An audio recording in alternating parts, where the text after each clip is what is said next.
Долговите на Штипската клиничка болница драстично се намалуваат, најави денеска директорот доктор Владко Захариев.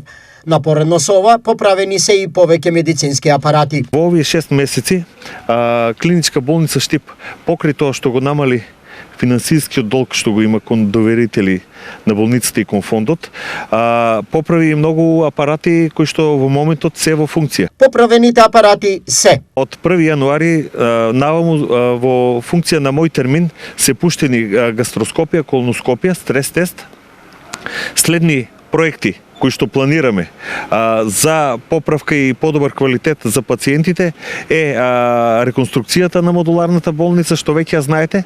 Во понатамошна соработка со градоначалникот ќе планираме и да има и нов пристап до самата модуларна болница и паркинг места каде што самите пациенти кои што се елективни за преглед ќе имаат посебен пристап до болницата. Со тоа, овој метеж што сега го има и што го има години наназад, нема да го има во болницата. Инаку, Штипската клиничка болница обслужува над 200.000 граѓани од источниот регион.